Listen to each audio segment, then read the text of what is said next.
If you have $10,000 sitting in a savings account and you think that means you are safe, I want you to slow down and look at the system more carefully. In markets, the danger is often not where people think it is. People think danger means volatility. They think danger means the price on the screen moving up and down. They think safety means the number in the bank account never changes. But that is only one layer of reality. The deeper layer is purchasing power. A dollar that does not move can still shrink. A balance that looks stable can still be losing value. And a person who thinks he is avoiding risk can sometimes be accepting a different risk, quietly and every day. That is the first principle here. Playing it safe is not the same as being safe. If your cash is earning 4% and inflation, tax, and opportunity cost are eating away at it, you may feel calm while your real financial position weakens. You are not seeing a crash, you are seeing erosion. Erosion is more dangerous than a crash because people usually do not respond to it until the damage has already compounded. And this is why income investing matters. Not because a high yield is automatically good. Most high yields are not good. Many high yields are traps. They look attractive on the surface and dangerous underneath. A fund can advertise 12%, 14%, or 18%, and an inexperienced investor will say, "Why would I take less when I can get more?" That is not how a good investor thinks. A good investor asks a different set of questions. Where does the income come from? How long has the income lasted? What structure supports it? What happens when markets get ugly? What is the cost of the yield? And what risks am I really taking to receive it? That is how I want you to look at this. There is a fund that many investors do not talk about because it is not exciting in the usual way. It does not have a viral story. It does not promise explosive growth. It does not make people feel like they found the next technology winner. It is quiet, old-fashioned, and boring in exactly the way many durable income machines are boring. The fund is DNP Select Income Fund, ticker DNP, and the reason it deserves attention is not simply that it yields close to 8%. Lots of things yield close to 8%. Some yield much more. The reason it deserves attention is that it has paid a fixed monthly distribution for decades. Through conditions that destroyed weaker income strategies, it has not cut that dividend in 39 years. That number matters. Not 39 months, not one strong market cycle, 39 years. During that period, investors lived through Black Monday in 1987, the dot-com bubble, the financial crisis of 2008, the COVID crash, inflation shocks, interest rate shocks, recessions, recoveries, and every type of fear the market can produce. Many high-yield funds cut their payouts in those environments. Some cut them brutally, some never recovered. DNP kept paying when something survives for that long. The question is not, is this exciting? The question is, what structure allowed it to survive? That is where the real lesson begins. Most people look at a yield and stop thinking. They see 7.6% or 8% and immediately divide their money by the payout. If I put in $100,000, how much cash flow do I get? If I put in $50,000, how much does it pay me every month? That is useful but incomplete at a yield near 7.6%. $100,000 produces about $7,600 a year, or roughly $633 a month. A high-yield savings account at 4% on that same $100,000 produces about $4,000 a year, or around $333 a month. That difference is about $300 a month over 10 years. Without even compounding the difference, that is about $36,000 of income. That is real money, but income alone is not enough. The next question is whether the income is durable. This is where many investors fail. They chase the biggest payout without asking whether the payout is supported. They find a fund yielding 14% and tell themselves they discovered something the market missed. Usually, they have not discovered a gift. They have discovered a risk they do not understand yet. Sometimes a very high distribution is not true income. Sometimes the fund is returning your own capital to you, which feels like income but is really just your money coming back in smaller pieces. Sometimes the fund is using too much leverage. Sometimes it is taking risks that only show up when the market becomes stressed. Sometimes the price looks stable only because the stress has not arrived yet. In investing, if you do not know where the return is coming from, you do not know what risk you own. That is a principle. DNP is not risk. Free, no fund is, but it is different from many yield traps because its history, structure, and behavior tell you something about the discipline behind the payout. It is not an ETF. That distinction matters. DNP is a closed-end fund, a closed-end fund is different from a traditional ETF because it has a fixed pool of capital and its shares trade in the market. The market price can trade above or below the net asset value, or NAV, of the underlying holdings. That means you are not only looking at yield, you are looking at price relative to NAV, distribution policy, leverage, And the way the fund is managed through different cycles, many investors confuse ETFs and closed-end funds, and that mistake can cost them. An ETF is usually designed to track an index and trade close to its underlying asset value. A closed-end fund can trade at a premium or a discount that creates opportunity, but it also creates another layer of risk. You must know what you are buying. DNP has spent many years doing one simple thing. It owns income-oriented assets with a focus that has historically leaned toward utilities and stable income-producing businesses. That is why it does not behave like an aggressive growth fund. It is not trying to become the next NASDAQ story. It is trying to generate cash flow. That is why I would not look at it as a replacement for everything else in a portfolio. I would look at it as a specific tool for a specific job. The job is income. If your goal is aggressive capital appreciation, this is probably not the main engine. If your goal is monthly cash flow that has a long record of showing up through different market environments, then it becomes more interesting. This distinction is important because people often buy the wrong tool and then blame the tool. A hammer is not bad because it cannot cut wood. A saw is not bad because it cannot drive a nail. A high-income closed-end fund is not bad because it does not act like a growth stock. The mistake is using it for the wrong purpose. DNP pays a fixed monthly distribution of 6.5 cents per share. That number has stayed the same for a very long time. Some investors hear that and immediately see a problem. They say the distribution has not grown. Why would I want a payout that does not increase? That is a reasonable question. But the answer depends on what you need. Distribution growth is valuable. A rising dividend can protect purchasing power and signal business strength. But a fund that is constantly trying to raise its payout may also be pushed into taking more risk. It may need higher yielding holdings, it may stretch, it may reach.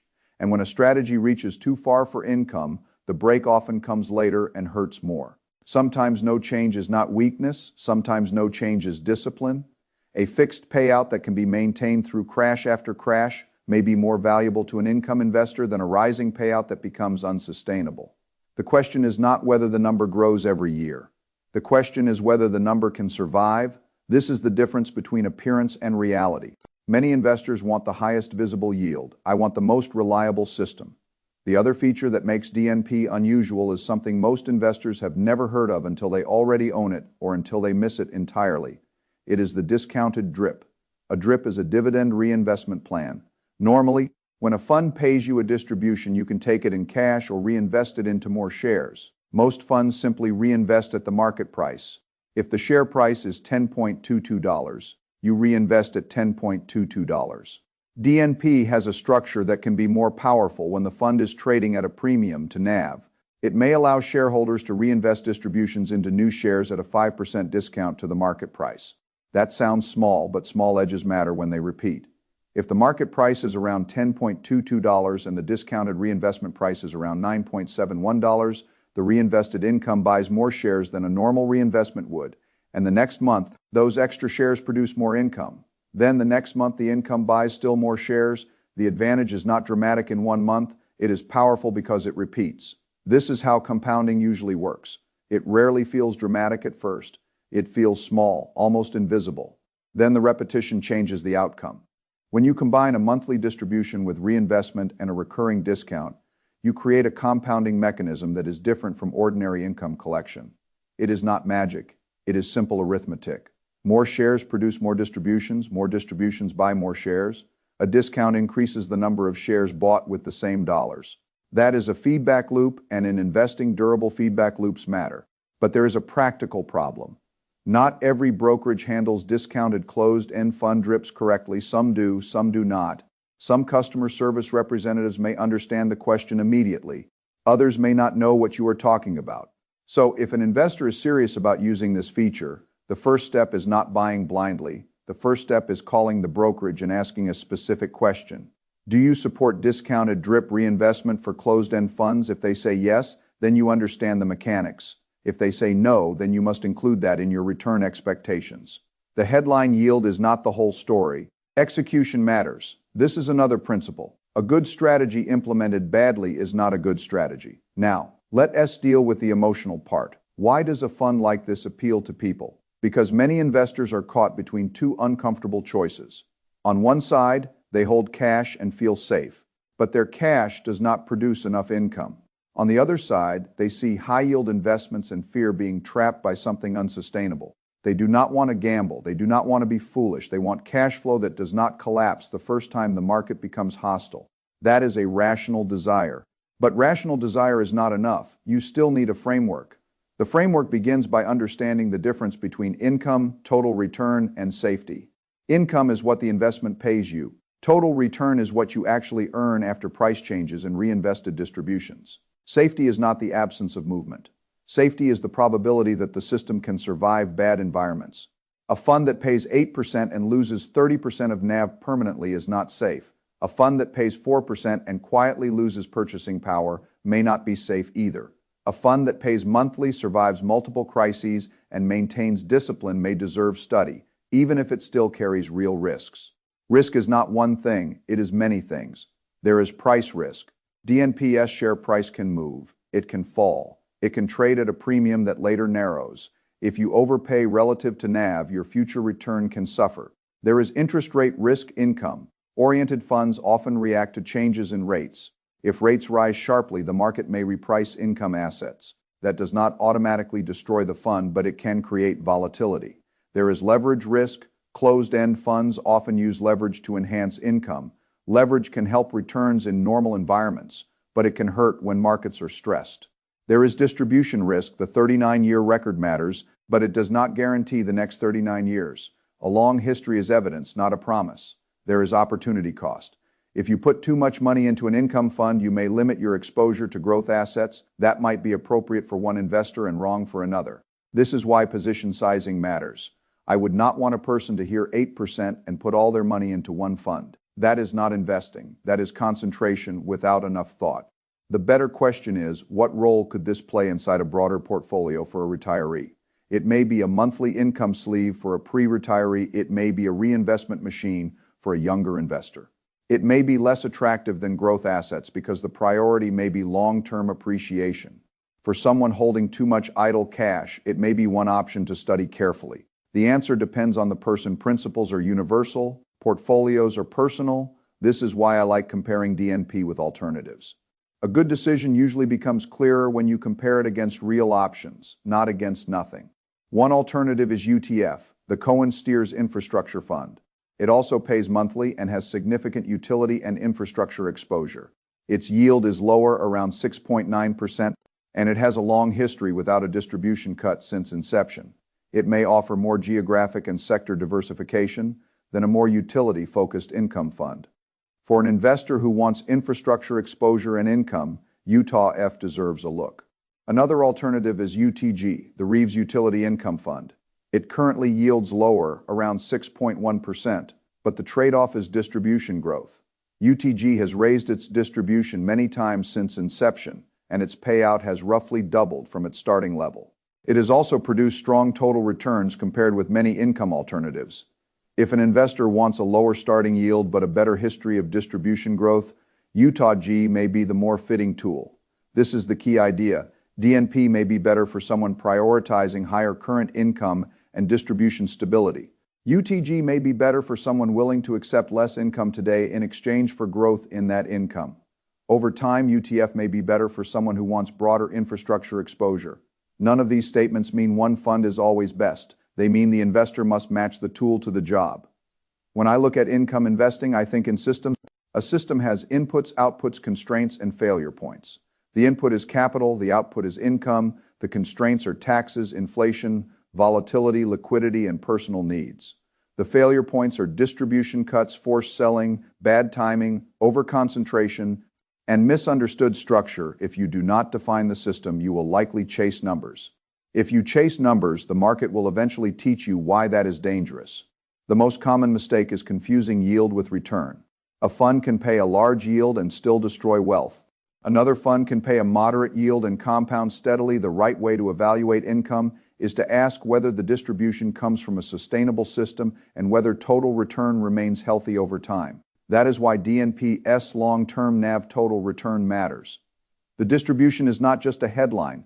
The fund has produced a long-run return profile that explains how it kept paying. But again, a past return is not a guarantee. It is evidence that the structure has worked across many environments.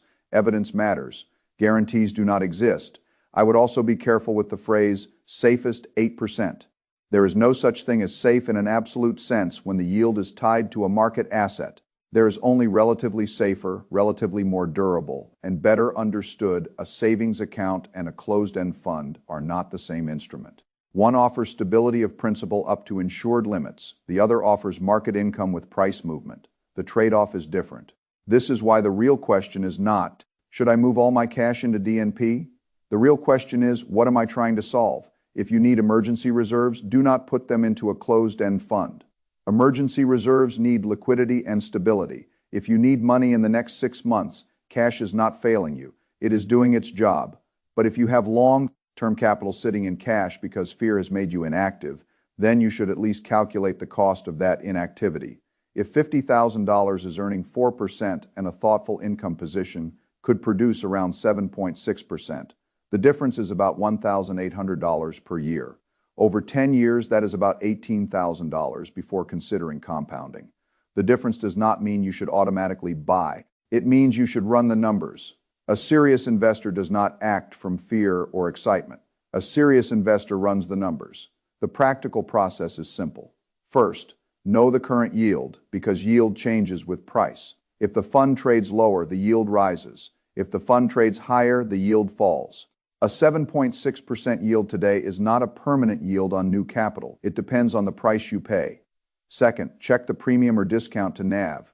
In closed-end funds, this matters. Buying a fund at a very high premium can reduce future return if that premium compresses. Buying at a more reasonable valuation can improve the margin of safety. Third, confirm whether your brokerage supports the discounted DRIP. If it does not, you may still own the fund, but you do not receive the same compounding advantage. That changes the comparison. Fourth, decide whether you need income now or reinvestment now. Taking the income and reinvesting the income are very different strategies. An investor living on cash flow may use DNP one way. An investor compounding for the future may use it another way. Fifth, compare DNP to UTF and UTG. Do not buy because one number is higher. Buy because the structure fits your needs. Sixth, size the position correctly. A fund can be useful and still not deserve 50% of a portfolio. The purpose of diversification is not to eliminate all risk. It is to prevent any single mistake from becoming a life-changing mistake. This is how wealthy people think. They do not ask, can this make me money? They ask, what happens if I am wrong? That question changes everything. If you buy DNP and the price falls 15%, can you hold? If interest rates move against it, can you hold? If the premium narrows, can you hold? If the distribution stays the same but does not grow, does that still fit your plan? If the market offers a better opportunity elsewhere, what is your process for comparing? These questions are not pessimistic. They are responsible. Optimism without risk management is not optimism. It is denial. Now, I want to step back and make the bigger point. The reason this topic matters is not because DNP is the only fund worth studying. It matters because it teaches a larger lesson about money. Many people believe they are making a financial decision when they leave money in cash. Often they are making an emotional decision. Cash makes them feel safe because it does not fluctuate. But life does fluctuate. Prices fluctuate. Inflation fluctuates. Expenses fluctuate. Your future needs fluctuate. So the question is not whether cash feels stable. The question is whether cash is doing the job you need it to do for emergency money. Yes, cash may be correct. For long-term income capital, maybe not. For psychological comfort, cash is useful. For compounding, too much cash can become a drag. The goal is not to own no cash. The goal is to own the right amount of cash for the right reason. That is how I think about every asset. It must have a job, it must fit a system, it must be evaluated against alternatives, and it must survive stress. DNP's appeal is that it has survived stress. It has paid through stress. It has remained boring through stress. And in investing, boring often wins because boring strategies are easier to hold. A brilliant strategy that you cannot hold is not brilliant for you. A moderate strategy that you can hold through decades may be far more valuable. The same is true of income funds. If a fund pays you every month and the payment is consistent, it can change investor behavior. It can make an investor less likely to panic. It can create a sense of financial rhythm. It can turn a portfolio from an abstract number into a cash-flowing system. That psychological benefit is real, but it can also be dangerous if it leads to complacency. A monthly distribution can make a person stop looking under the hood. They see money arrive. and they assume everything is fine. That is not enough. You still need to monitor NAV distribution coverage, leverage, valuation, and alternatives. A good investor is not passive in thought. He can be passive in trading, but not passive in understanding. So if I were evaluating DNP, I would not ask whether it is exciting. I would ask whether it can serve a clearly defined role. Can it produce monthly income? Yes, historically. Has it kept its distribution through severe markets? Yes, historically. Does it have a unique reinvestment feature through the DRIP discount? Yes, depending on brokerage execution. Does it offer strong growth? No, not in the same way a growth fund does. Can it lose value? Yes. Can the future differ from the past? Always. Is it a candidate for study by income investors who are tired of cash earning too little and high? Yield traps paying too much unsustainably? Yes, that is a balanced way to look at it. I am not interested in selling anyone certainty. Certainty is usually an illusion in markets. I am interested in improving the quality of decision making, and the quality of decision making improves when you compare real trade-offs. DNP is a trade-off. You trade away aggressive growth potential for current income and distribution history. You accept closed-end fund complexity in exchange for a higher income stream. You accept premium and price risk in exchange for a fund that has a decades-long record. You may accept a flat distribution in exchange for stability. You may use a discounted DRIP to improve compounding. If your brokerage supports it, those are the actual decisions. If you understand them, you are not chasing yield. You are allocating capital. And there is a very big difference. The person chasing yield says, what pays the most? The allocator says, what do I need this capital to do? And what risks am I accepting to get that outcome? One is emotional, the other is principled. The final lesson is this: doing nothing is also a decision. If you leave $50,000 or $100,000 sitting in cash for years without a defined reason, that is not neutrality. That is a position. It is a bet that the comfort of cash is worth the income and compounding you give up. Sometimes that bet is correct, often it is not. So the next step is not to rush. The next step is to measure. Open your account. Look at where your cash sits. Calculate what it earns. Compare that with what a carefully sized position in DNP, Utah F, or UTG could produce at today's prices. Then look at the risks, not just the yield. Ask what happens in a bad market. Ask whether you need income or growth. Ask whether your brokerage supports the reinvestment structure. Ask whether the position fits the rest of your portfolio. Then decide. That is how intelligent investing works. Not hype, not fear, not chasing the highest number, not leaving money idle because doing something feels uncomfortable. Clear thinking, clear purpose, clear risk boundaries. If you are an income investor, DNP deserves a place on your research list because it has done something rare. It has paid monthly for decades without cutting the distribution. It has a structure that can support compounding through a discounted DRIP. It offers meaningful cash flow in a world where many people are still accepting far less from their long-term capital. But do not confuse study with obedience. Do not buy something simply because someone says it is safe. Understand it, compare it, size it, monitor it. That is the principle. The world is full of financial products designed to attract your attention. The best investments often do not shout. They just work quietly, repeatedly, through good markets and bad markets. And sometimes the greatest advantage is not finding the most exciting asset. It is finding the durable machine you can understand, hold, and let compound.